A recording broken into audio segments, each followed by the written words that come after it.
Oh, I just shut this on myself. There we go. So pretty much I'm just gonna talk about what it's like riding every day. I actually don't drive a car, just ride the bike. But wow, this bike does not take a lot of gas. I throw Supreme in it and it doesn't even take all the money. It's crazy. That's why I only ever, you know, put 10 total. That usually fills me up and some more. I mean, I was probably at like 2 bars or something like that before I came here. Alright, let's let the rest pour in there.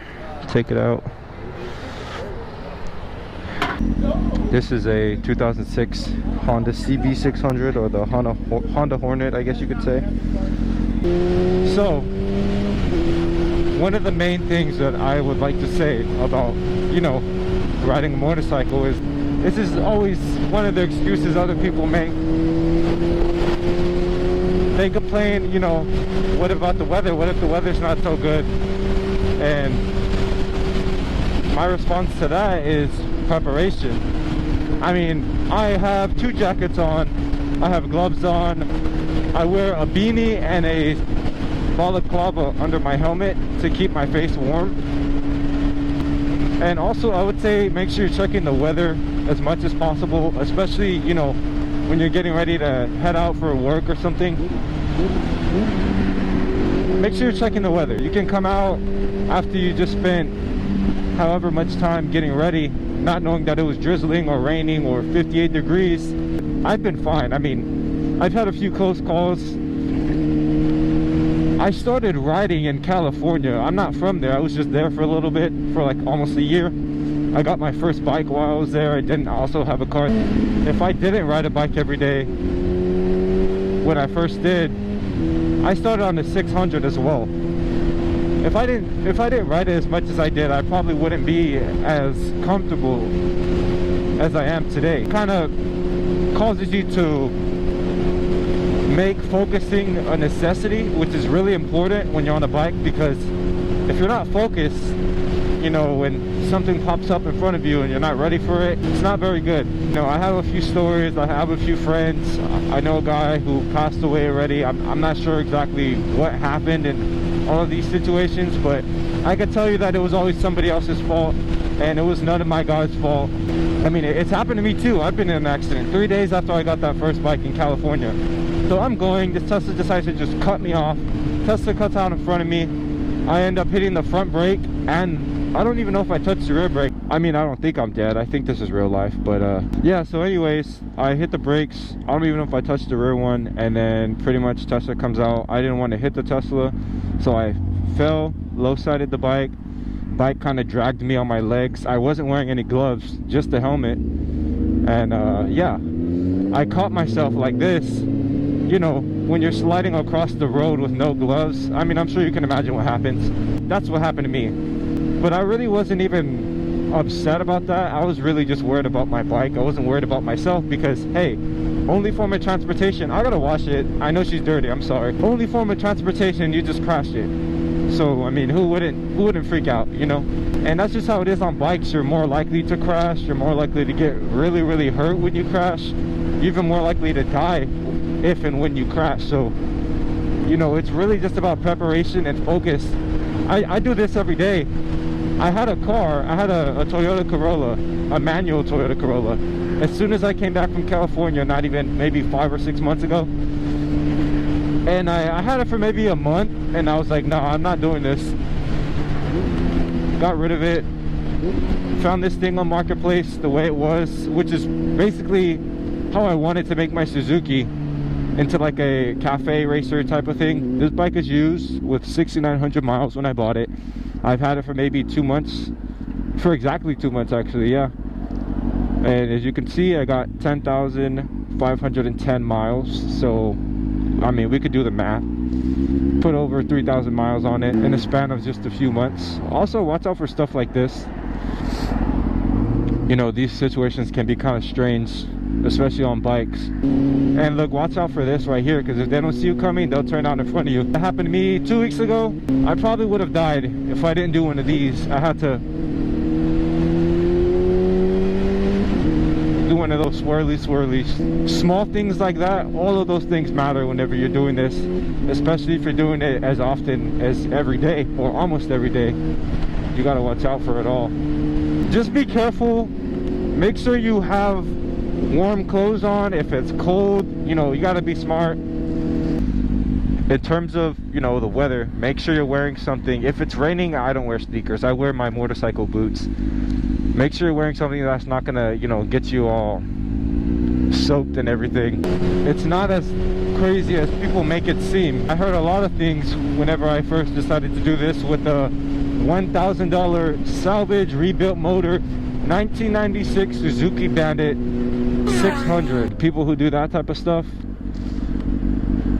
I've almost been killed like that. One time my light turned green. I look both ways, always look both ways. And my light's green, the car just comes out like that. I have my fun. The reason I go so fast is look at all the space that I have from all these cars. I got a lot of space. That's why I do what I do. People don't understand, hey, why do bikes lane split? Well, for me personally, the reason why I lane split is because I've been in between cars, you know, stopped. Car in front of me, car behind me. Someone wasn't paying attention. Car in front of me, car behind me.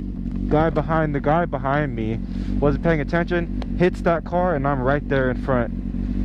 So, yeah. That's why I won't sit in between cars, because you can definitely get hurt or die doing that. And I don't want to get hurt or die. Let me finish this up and I'll be right back.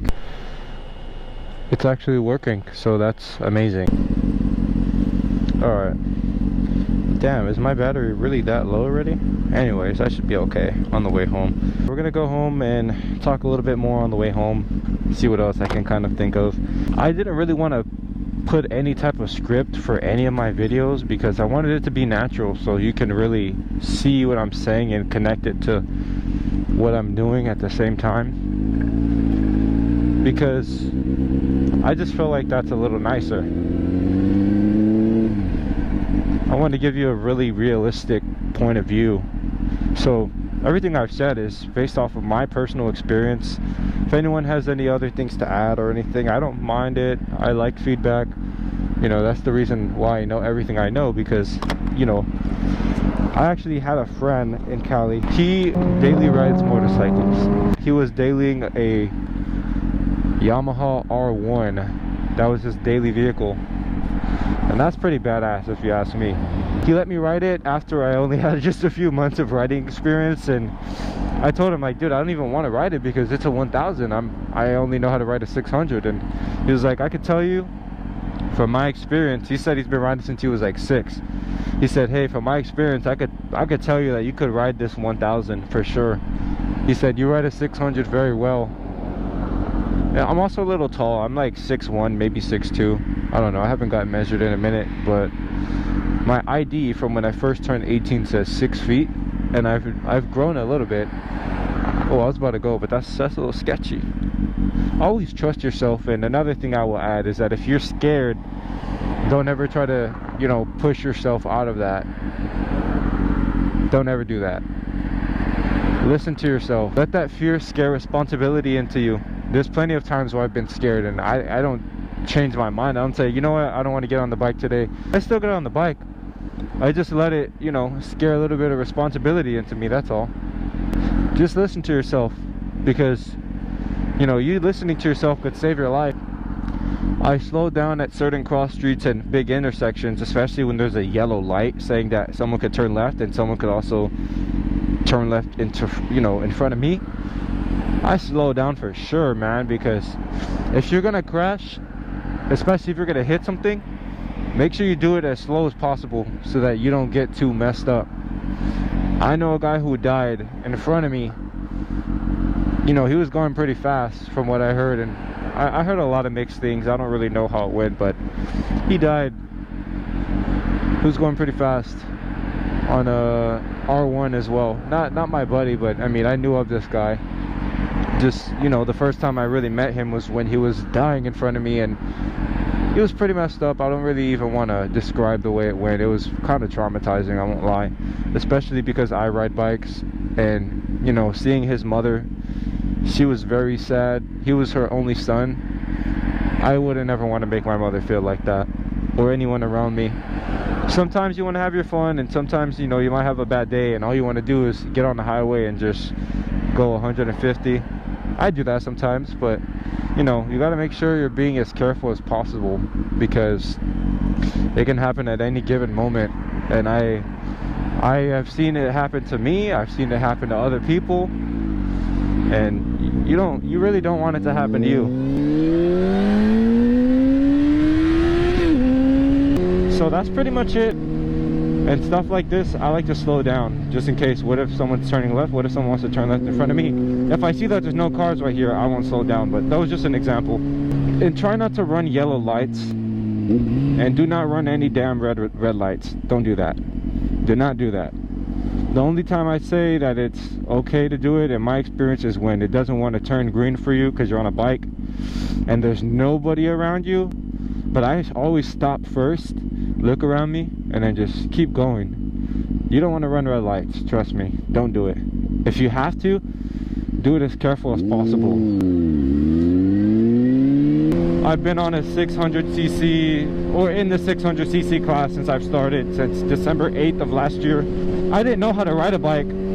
I just bought it from a guy in Oakland for $1,000. Learned how to ride it on the way home, and the rest was history.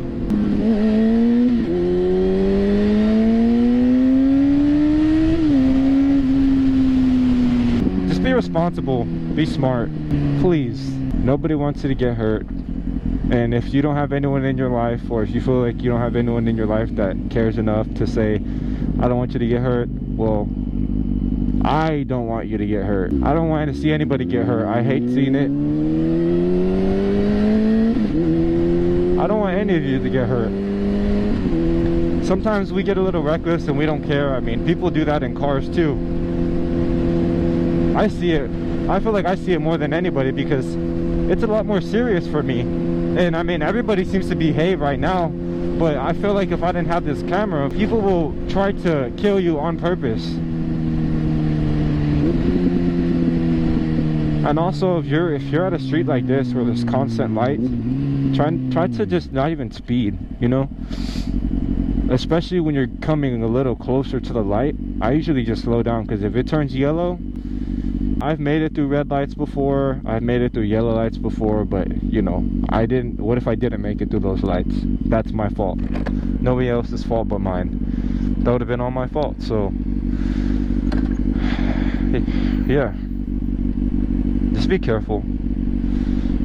All I really would say from the beginning is check the weather, dress according to it.